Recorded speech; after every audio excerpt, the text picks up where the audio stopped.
বিসমিল্লাহির রহমানির রহিম। আসসালামু আলাইকুম ওয়া রাহমাতুল্লাহ। প্রিয় দিনী ভাই ও বোনেরা, আপনাদের সবাইকে শাওন ইসলামিক টেল চ্যানেলে আন্তরিক স্বাগতম। আশা করি মহান আল্লাহ তাআলার অশেষ রহমতে আপনারা সবাই ভালো আছেন। আজকে আপনাদের সামনে এমন একটি হৃদয়স্পর্শী ও শিক্ষণীয় ইসলামিক ঘটনা নিয়ে এসেছি, যা শুনলে ইনশাআল্লাহ আল্লাহর প্রতি আপনাদের বিশ্বাস ও ঈমান আরও বহুগুণ বেড়ে যাবে। আল্লাহ চাইলে কি না করতে পারেন। তিনি যাকে ইচ্ছা রক্ষা করেন, যাকে ইচ্ছা রিজিক দান করেন। ভিডিওটি না টেনে শেষ পর্যন্ত দেখার বিনীত অনুরোধ রইল। চলুন আর দেরি না করে আজকের ভিডিওটি শুরু করা যাক। অনেক অনেক বছর আগের কথা। বনি ইসরায়েলের জনপদ থেকে বেশ কিছুটা দূরে বাস করত এক যুবক। তার নাম ছিল আব্দুল্লাহ। সে ছিল একজন সাধারণ দরিদ্র রাখাল। তার নিজের কোনো ধনসম্পদ ছিল না। গ্রামের সবচেয়ে ধনী ব্যক্তিদের উট এবং ভেড়া পালন করাই ছিল তার নিত্যদিনের কাজ। এই কাজ করেই সে তার জীবিকা নির্বাহ করত। প্রতিদিনের মতো আজও আব্দুল্লাহ মালিকের উট এবং ভেড়াগুলো নিয়ে বেরিয়ে পড়ল বিশাল এক বিলের উদ্দেশ্যে। দিনটি ছিল বেশ শান্ত এবং মনোরম। আকাশটা ছিল হালকা নীল রঙের। কোথাও কোনো মেঘের ছিটে ফোঁটা নেই। গাছে গাছে মৃদু বাতাস বইছিল, আর সেই বাতাসে গাছের পাতাগুলো থমথমে শব্দ করছিল। রাস্তাটা ছিল সতেজ সবুজ ঘাসে ঢাকা। আব্দুল্লাহ তার উট আর ভেড়াগুলোকে সেই সতেজ ঘাসের ওপর ছেড়ে দিয়ে একপাশে নীরবে বসে রইল। সে বসে বসে আল্লাহর সৃষ্টি এই সুন্দর প্রকৃতি দেখছিল। পশুগুলো মনের আনন্দে ঘাস খাচ্ছিল। আর এই নির্জন দুপুরে বসে আব্দুল্লাহ আকাশের দিকে তাকিয়ে মহান আল্লাহ তাআলার বিশাল সৃষ্টি নিয়ে গভীরভাবে চিন্তা করছিল। সে ভাবছিল, কি অপরূপ আল্লাহর এই সৃষ্টি। তিনি কত সুন্দর করে এই পৃথিবী সাজিয়েছেন। আব্দুল্লাহর হৃদয় ছিল সর্বদা আল্লাহর প্রতি শ্রদ্ধায় অবনত, আর তার প্রতি ছিল তার অগাধ বিশ্বাস। বেলা গড়িয়ে বিকেল হলো। সূর্য পশ্চিম আকাশে হেলে পড়েছে। আব্দুল্লাহ তার পশুগুলোকে খাইয়ে দাইয়ে একত্রিত করল এবং বাড়ির দিকে রওনা দেওয়ার প্রস্তুতি নিল। বাড়ির পথে যেতে যেতে ঠিক সেই মুহূর্তে তার নজরে পড়ল ঝোপঝাড়ের আড়ালে থাকা এক মায়াবী পশুর ওপর। পশুটি ছিল একটি গর্ভবতী মা ছাগল। ছাগলটিকে দেখেই বোঝা যাচ্ছিল তার প্রসবের সময় একদম ঘনিয়ে এসেছে। যন্ত্রণায় ছটপট করছিল অবলা প্রাণীটি। সে একটি নিরাপদ আশ্রয়ের খোঁজে পাগলের মতো এদিক ওদিক ছোটাছুটি করছিল। তার চোখে মুখে ছিল তীব্র আতঙ্ক আর কষ্টের ছাপ। আব্দুল্লাহ একজন দরিদ্র রাখাল হলেও তার মনটা ছিল খুব বড়। তার মনে কোনো অহংকার ছিল না। আব্দুল্লাহ ছিল একজন অত্যন্ত দয়ালু ও নরম হৃদয়ের মানুষ। সে বুঝতে পারছিল, এই অবস্থায় যদি ছাগলটিকে এখানে একা ফেলে রেখে যাওয়া হয়, তবে বনের হিংস্র পশুরা যে কোনো সময় একে শিকার করতে পারে। সে কিছুক্ষণ থমকে দাঁড়িয়ে ভাবতে থাকলো, এখন তার কি করা উচিত, কি করলে ভালো হয়। সে কি এগিয়ে গিয়ে পশুটাকে সাহায্য করবে, নাকি নিজের উট ভেড়া নিয়ে গ্রামে চলে যাবে। সে মনে মনে নানান চিন্তা করতে থাকে। নাকি সে এই মা ছাগলটিকে তার সাথে করে গ্রামে নিয়ে যাবে। হঠাৎ মা ছাগলটি খুব মায়াবী দৃষ্টিতে আব্দুল্লাহর দিকে তাকিয়ে রইল। সেই চোখের ভাষায় ছিল শুধু সাহায্যের এক করুণ আর্তনাদ। মা ছাগলের এই অসহায় চাহনি আব্দুল্লাহর হৃদয়কে গলিয়ে দিল। আব্দুল্লাহ ভাবল, এই মা ছাগলটি তো এক আল্লাহর সৃষ্টি। আমিও সেই একই আল্লাহর সৃষ্টি। আজ এই মা ছাগলের যন্ত্রণার সময় যদি আমি মুখ ফিরিয়ে নিই, তবে কাল কিয়ামতের দিন কঠিন হাসরের ময়দানে আমি আল্লাহর সামনে কিভাবে দাঁড়াবো। আল্লাহ যদি আমাকে প্রশ্ন করেন, আমি কি জবাব দেব। এই কথাগুলো ভাবতে ভাবতে আব্দুল্লাহ সিদ্ধান্ত নিল, সে তার উট এবং ভেড়াগুলোকে পাশের একটি বিশাল বটগাছের ছায়ায় নিরাপদে রেখে এলো, যাতে সেগুলো হারিয়ে না যায়। তারপর আব্দুল্লাহ খুব সাবধানে পা টিপে টিপে সতর্কতার সাথে মা ছাগলকে দিকে এগিয়ে গেল। আব্দুল্লাহর মনে শুধু একটাই ভয় কাজ করছিল, মা ছাগলটি যেন তাকে ভয় না পায়। কারণ মা ছাগলটি যদি ভয় পেয়ে দৌড় দেয় বা চলে যাওয়ার চেষ্টা করে, তবে এই গর্ভাবস্থায় তার কষ্ট আরও বহুগুণ বেড়ে যাবে। সে ছাগলটিকে ইশারা দিয়ে বোঝানোর চেষ্টা করল যে সে তার কোনো ক্ষতি করতে আসেনি, বরং তাকে সাহায্য করতে এসেছে। কিন্তু বনের প্রাণী তো মানুষের ভাষা বোঝে না। আব্দুল্লাহ যতই ছাগলটির কাছে যাচ্ছিল, ছাগলটির প্রসবের যন্ত্রণা ততই বাড়ছিল। প্রসবের তীব্র যন্ত্রণার সাথে যোগ হয়েছিল অজানা এক মানুষের ভয়। ছাগলটির মনে আতঙ্ক কাজ করছিল। আব্দুল্লাহ যখন একদম মা ছাগলের কাছে পৌঁছে গেল, তখন ভয়ে দিশেহারা হয়ে গর্ভবতী ছাগলটি তার সর্বশক্তি দিয়ে সামনের থাকা একটি গভীর খাদে ঝাঁপ দিল। আব্দুল্লাহ এই দৃশ্য দেখে স্তম্ভিত হয়ে গেল। সে চিন্তায় পড়ে গেল, হতভম্ব হয়ে দাঁড়িয়ে রইল। সে এক মুহূর্তের জন্য নিজের চোখকে বিশ্বাস করতে পারছিল না। হায় আল্লাহ, কি করলো এই গর্ভবতী ছাগলটি। আব্দুল্লাহ ভাবছিল, একটা গর্ভবতী ছাগল যে কিনা সোজা হয়ে প্রসবের যন্ত্রণায় দাঁড়াতেই পারছিল না, সে কিভাবে তার সর্বশক্তি দিয়ে এত বড় একটা খাদের ভিতর ঝাঁপ দিল। খাদটি ছিল ভীষণ গভীর, যার ভেতরে কোনো প্রাণী পড়লে তার বেঁচে ফেরার আর কোনো আশাই থাকে না। আব্দুল্লাহ খাদের কিনারে বসে হতাশ হয়ে ভাবতে লাগলো, হে আল্লাহ, আমি এখন এই খাদ থেকে ছাগলটিকে কিভাবে তুলব। কিভাবে তাকে বাঁচাবো? আব্দুল্লাহর মন গভীর দুঃখ আর অনুশোচনায় ভরে গেল। সে নিজেকেই দোষারোপ করতে লাগল। হে আল্লাহ, আমার কারণেই কি ছাগলটি আজ আত্মহত্যা করল? আমি কাছে না গেলে হয়তো সে ঝাঁপ দিত না। দেখতে দেখতে সন্ধ্যা হয়ে এলো। চারিদিকে অন্ধকার নামার প্রস্তুতি চলছে। আব্দুল্লাহ এখনো সেই খাদের কিনায় ঠায় বসে আছে। তার মনে ছিল বাড়ি ফিরে যেতে হবে, কিন্তু তার পা যেন আর চলছিল না। এই গর্ভবতী ছাগলটিকে ওভাবে মৃত্যুর মুখে ফেলে রেখে তার বাড়ি ফিরে যেতে কিছুতেই মন চাইছিল না। দিনের শেষ আলোটিও লাল হয়ে গেল। আস্তে আস্তে রাত নেমে এলো। চারিদিক ঘুটঘুটে অন্ধকার, অথচ আব্দুল্লাহ এখনো ঠিক ওই জায়গায় বসে আছে। ওইদিকে তার ভেড়াগুলো আর উটগুলো বাড়ি যাবার জন্য উথাল পাথাল শুরু করে দিয়েছে, ডাকাডাকি করছে। তাদেরকে কোনো মতে শান্ত করে আব্দুল্লাহ আবার সেই খাদের পাশে এসে বসল।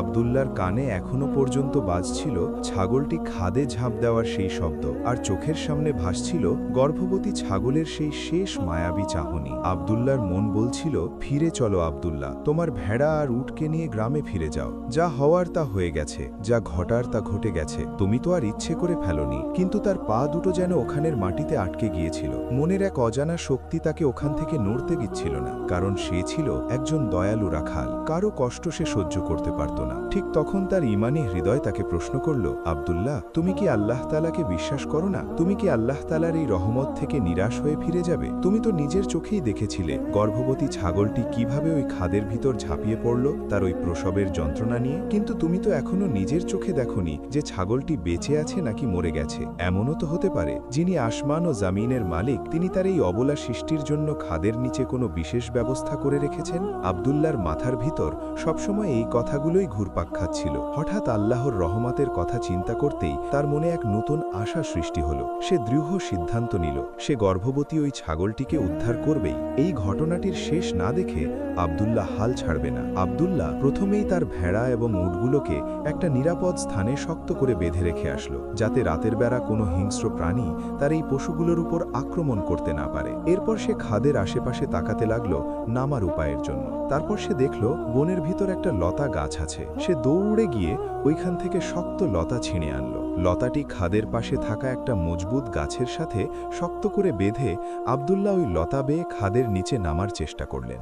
আব্দুল্লাহ মুখে বিসমিল্লাহ বলেই খাদের ভিতর নামতে শুরু করলেন। উপর থেকে খাদটি যতটা গভীর মনে হয়েছিল, নামতে গিয়ে বুঝল তার থেকেও অনেকটা বেশি গভীর এই খাদ। খাদটি ছিল ভীষণ অন্ধকার এবং স্যাঁতস্যাঁতে। আব্দুল্লাহর মনে ভয় কাজ করা শুরু করল। তখন সে আল্লাহকে স্মরণ করল এবং বলল, হে আল্লাহ, তুমি আমাকে শক্তি দাও, আমাকে সাহস দাও। ধীরে ধীরে সে খাদের আরো গভীরে নামতে শুরু করল। তার সমস্ত মনোযোগ ছিল গুহার নিচে, কারণ সে ভাবছিল গর্ভবতী ছাগলটার কি অবস্থা হয়েছে। সে কান পেতে শোনার চেষ্টা করছিল গর্ভবতী ছাগলটার কোনো আর্তনাদ বা গোঙানির শব্দ শোনা যাচ্ছে কিনা। তবুও সে কোনো শব্দ শুনতে পাচ্ছিল না। কিছুক্ষণ নামার পর তার পা দুটি নরম মাটি স্পর্শ করল এবং সে একটু স্বস্তি বোধ করল। সে সাবধানে লতাটি ছেড়ে দিয়ে চারিদিকে তাকাতাকি করছিল এবং সেই গর্ভবতী ছাগলটিকে খুঁজতে লাগল। 2-3 মিনিট খোঁজার পরেও সে কিছু দেখতে পেল না, কারণ খাদটি ছিল ঘুটঘুটে অন্ধকার। সামনে হেঁটে যেতে যেতে হঠাৎ সে যা দেখল তাতে তার চোখ কপালে উঠে গেল। সে দেখল ভয়ের কোনো কারণ নেই।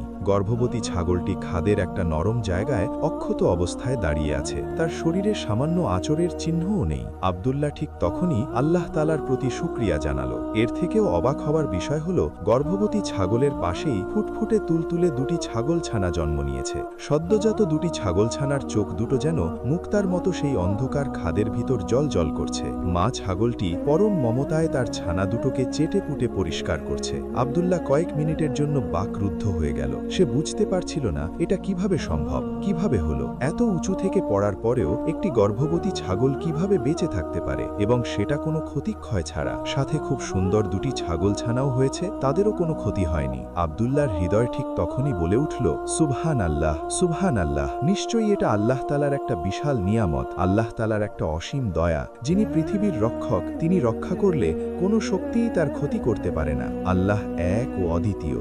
যে আল্লাহ সব মায়েদের ও শিশুদের রক্ষা করেন, তেমনি মা ছাগলটিকেও আল্লাহ তাআলাই রক্ষা করেছেন। আব্দুল্লাহ আল্লাহর শুকরিয়া আদায় করার জন্য মাটিতে বসল। ঠিক তখনই সে কিছু একটা খেয়াল করল। পাথরের ওপাশ থেকে ভয়ঙ্কর কিছু শব্দ আসছিল। পরপর শব্দটি আরো ভয়ঙ্কর হয়ে উঠছে। গোঙানির মতো শব্দ। আব্দুল্লাহ সেই শব্দের উৎসটি খুঁজতে গিয়ে দেখতে পেল অন্ধকার থেকে বেরিয়ে আসছে এক বিশাল হিংস্র বাঘ। বাঘটা ছিল খুবই ক্ষুধার্ত, তার চোখ দিয়ে যেন আগুনের ভাটা বের হচ্ছে। বাঘটা ধীরে ধীরে মা ছাগলের দিকে এবং ছাগলের ছানা দুটোর দিকে এগিয়ে আসছিল। আব্দুল্লাহ ঠিক তখনই বুঝতে পারল কেন ছাগলটা এত উতালা হচ্ছিল, কেন সে এত ভয় পাচ্ছিল। কারণ সে এই ভয়ঙ্কর বাঘ থেকে বাঁচার জন্যই মরিয়া হয়ে উঠেছিল। হয়তো মা ছাগলটি জানত এই খাদের নিচে আল্লাহর রহমত ছাড়া আর কোনো আশ্রয় নেই। রাখাল আব্দুল্লাহ ভীষণ ভয় পেতে শুরু করলো। ঠিক তখনই সে আল্লাহ তাআলার কাছে মনে মনে দোয়া করতে শুরু করলো। আব্দুল্লাহ ভাবছিল, এখন আমি কি করব, কিভাবে এদের উদ্ধার করব। আব্দুল্লাহ এক বিপদ থেকে উদ্ধার করতে এসে আরেক ভয়ঙ্কর বিপদে পড়ে গেল। ছাগলটি তার ছানা দুটোকে তার শরীরের আড়ালে লুকিয়ে ফেলল। মা ছাগলটির চোখে ফুটে উঠল তীব্র ভয় এবং বাচ্চা দুটোর প্রতি মায়া। রাখাল আব্দুল্লাহ চারিদিকে তাকাতাকি করল। তার হাতে একটা লাঠি পর্যন্তও ছিল না। এই মাংসাশী হিংস্র প্রাণীর সাথে লড়াই করার মতো কিছুই ছিল না তার কাছে। খালি হাতে বাঘের সাথে লড়াই করতে গেলেই নির্ঘাত মৃত্যু। এখন সে কি করবে, কিভাবে বাঁচাবে এই নবজাতক ছাগল ছানা দুটোকে? রাখাল আব্দুল্লাহ বুঝতে পারছিল সে তার জীবনের সবচেয়ে কঠিন পরীক্ষার মুখোমুখি হতে যাচ্ছে। তার সামনে আল্লাহর কুদরতের এক অপরূপ সৃষ্টি, একটি মা ছাগল এবং তার নবজাতক ছানাগুলো খুবই মায়াবী দৃষ্টিতে রাখাল আব্দুল্লাহর দিকে তাকিয়ে আছে। তারা যেন বলছে, আমাদের বাঁচাও। আব্দুল্লাহ ভাবল, আল্লাহ তাআলা হয়তো তাকে পরীক্ষা নিচ্ছেন। বাঘটি তার বিশাল শরীর নিয়ে ধীরে ধীরে এগিয়ে আসছিল আর গর্জন করছিল। বাঘের লক্ষ্য স্থির, মা ছাগলটি এবং তার ছানা দুটিকে শিকার করা। মা ছাগলটি বাচ্চা দুটিকে আড়াল করার জন্য নিজে ঢাল হয়ে দাঁড়িয়েছিল। মা ছাগলটির চোখের দিকে তাকালেই বোঝা যাচ্ছিল ভয়ে তাদের আত্মা শুকিয়ে গেছে। ঠিক তখনই রাখাল আব্দুল্লাহ আশেপাশে ছোটাছুটি শুরু করল।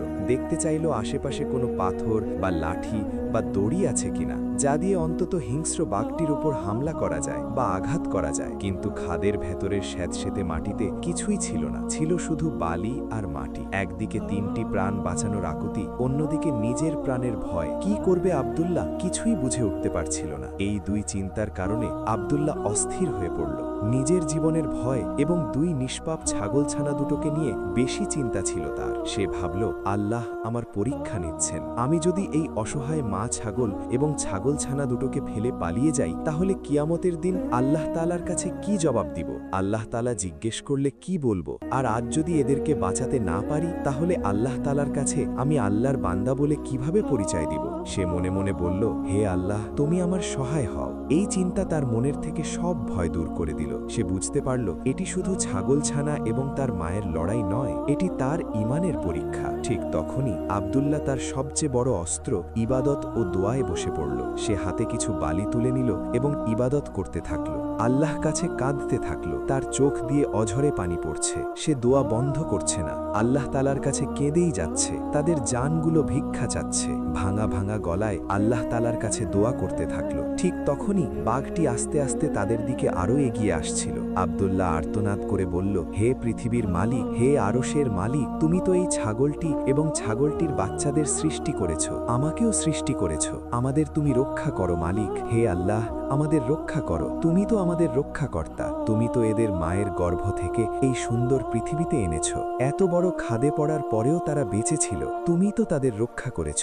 মাবুদ, তুমি আমাদের এই সময়েও রক্ষা করো। সে আরো বলল, আর এখন এই হিংস্র বাঘ এদের দিকে এগিয়ে আসছে। আল্লাহ, আপনি লক্ষ্য করুন। আপনি রক্ষাকর্তা। আপনি সারা জাহানের মালিক। হে আল্লাহ, আমার কাছে কোনো অস্ত্র নেই, আমার কোনো শক্তি নেই, আছে শুধু হাতে সামান্য বালি। হে আল্লাহ, আপনি আমাদের সহায় হন। হে আল্লাহ, আমি অনেক দুর্বল। হে আল্লাহ, আমি যেন মা ছাগল এবং বাচ্চাদেরকে বাঁচাতে পারি সেই তৌফিক দান করুন। হে সর্বশক্তিমান, আপনি এই দুর্বল মানব এবং ছাগলছানা এবং তার মাকে রক্ষা করুন। হে আল্লাহ, আপনার কুদরতি চোখ দিয়ে আমাদেরকে রক্ষা করুন, দয়া করুন। আপনি তো বলেছেন, বান্দা মন থেকে কিছু চাইলে আপনি তা কখনোই ফেরান না। আল্লাহ, আপনি আমাদের রক্ষা করুন। মা ছাগলটিও তার এই আকুতি বুঝতে পারছিল। তারাও যেন আকাশের দিকে তাকিয়ে আল্লাহ তাআলার কাছে প্রার্থনা করছিল। ঠিক তখনই বাঘটি একদম কাছে চলে এলো। রাখাল আব্দুল্লাহর হাতে থাকা সেই বালিটু সে সর্বশক্তি দিয়ে আল্লাহু আকবার বলে বাঘের দিকে ছুঁড়ে মারল। তারপর যা ঘটল তা ছিল অলৌকিক। বাঘটি ছটফট করতে লাগলো। বাঘের চোখের ভেতর সেই বালুগুলো এমনভাবে ঢুকে গিয়েছিল যে সে কিছুই দেখতে পাচ্ছিল না। বাঘটি যন্ত্রণায় ছটফট করতে করতে পাশের এক বড় পাথরে গিয়ে সজোরে আঘাত করল। সেই আঘাতের চোটে ওপর থেকে একটা বড় পাথর ঠিক সেই সময় বাঘের গায়ের ওপর পড়ল, আর ঠিক তখনই বাঘটি সেখানে মৃত্যুবরণ করল।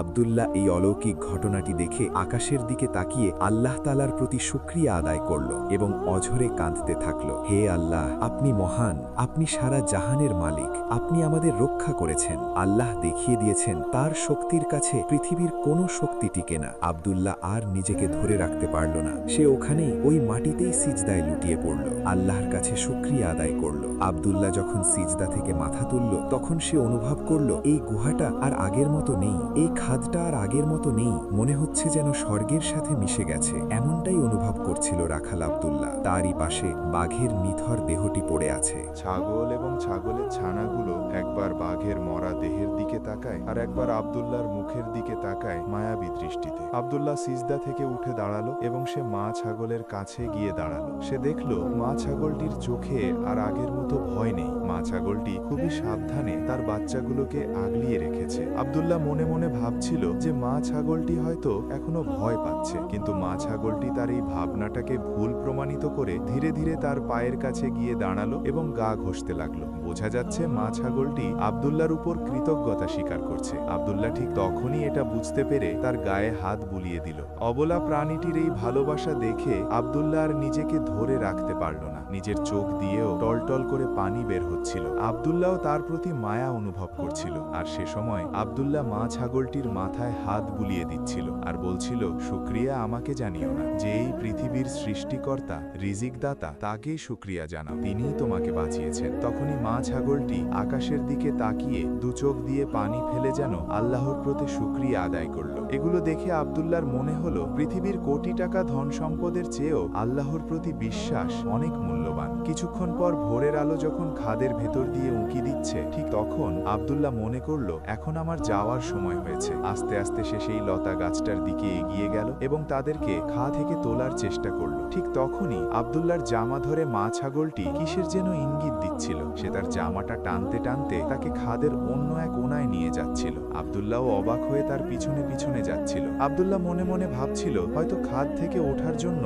অন্য কোনো সহজ রাস্তা দেখিয়ে দিবে, এজন্য তার পিছনে পিছনে যাচ্ছে। হঠাৎ মা ছাগলটি একটা ঝোপের ভিতর গিয়ে মাটি খোঁড়ার ইঙ্গিত দিল। সে পা দিয়ে মাটি সরাচ্ছিল। আব্দুল্লাহ সেটা বুঝতে পেরে সেখানে হাত দিয়ে মাটি খোঁড়ার চেষ্টা করল। কিছুক্ষণ মাটি খোঁড়ার পর জলে কিছু একটা দেখতে পেল। তখন সে আরো ভালো করে দ্রুত মাটি খুঁড়তে শুরু করলো। হঠাৎ সে দেখলো একটা সোনার কলসি। সে চমকে উঠল। তারপর সে ওই গর্ত থেকে সোনার কলসিটা তুলল। সোনার কলসিটা তুলে দেখে সেই সোনার কলসির ভেতর অনেকগুলো সোনার মোহর আছে। সে সাথে সাথে মা ছাগলটিকে জড়িয়ে ধরল এবং কান্নায় ভেঙে পড়ল। তার পাশে ওখানেই আবার সিজদায় লুটিয়ে পড়ল এবং আল্লাহ তাআলার প্রতি কৃতজ্ঞতা স্বীকার করল। আব্দুল্লাহ বলল, হে আল্লাহ, তোমার কি লীলা খেলা, আমার এত ধন সম্পদ দরকার নাই, তারপরেও তোমার দয়ায় আজ আমি অনেক ধন সম্পদের মালিক হয়ে গেলাম। আল্লাহ, আপনি আমার মধ্যে কোনো অহংকার দিবেন না। তারপর সে সোনার কলসিটা নিয়ে ওই লতা পাতার দিকে এগিয়ে গেল। সে তখনও ভাবছিল এই সম্পদটা কি আমার নেওয়ার দরকার? আমি তো কেবল এসেছি একটা প্রাণীকে বাঁচানোর জন্য, আমি তো কোনো সম্পদের লোভে আসিনি। হঠাৎ তার মাথায় একটা চিন্তা আসলো। সে বুঝতে পারল এই প্রাণীদের জীবন বাঁচানোর জন্যই, তার এই ত্যাগের জন্যই আল্লাহ পুরস্কার হিসাবে এগুলো পাঠিয়েছেন। সে ভাবছিল যে ব্যক্তি আল্লাহ তাআলার প্রতি বিশ্বাস এবং আনুগত্য স্বীকার করবে, পশু পাখিদের উপর ভালো ব্যবহার করবে এবং জীবন বাঁচাবে, তাদেরকে আল্লাহ কখনোই নিরাশ করেন না। কিন্তু সে মনে মনে দৃঢ় প্রতিজ্ঞা করল, এই সম্পদ আমি আমার নিজের ভোগ বিলাসের জন্য ব্যয় করব না। এটি আমি আমার গ্রামের মসজিদ এবং গরিব মানুষদের কাছে বিলিয়ে দিব। বাপ মা হারা এতিম সন্তান ও বিধবা মানুষদের কাছে এই মুদ্রাগুলো বিলিয়ে দিব, কারণ তার মনে কোনো লোভ বা অহংকার ছিল না। আব্দুল্লাহ এবার সোনার কলসটা এবং ছাগল ছানাদের নিয়ে লতাপাতা দিয়ে উপরে ওঠার প্রস্তুতি নিল। সে মা ছাগল এবং তার বাচ্চাদের মাথায় হাত বুলিয়ে বলছিল, চলো এবার তোমাদের বাসায় দিয়ে আসি, আল্লাহ তোমাদের সর্বদা হেফাজত করবেন। এই বলে সে লতা ধরে এবং ছাগলগুলোকে কোলে নিয়ে অনেক কষ্টে খাদের উপরে উঠে আসলো। তখন আব্দুল্লাহর মনে ছিল আল্লাহর প্রতি আনা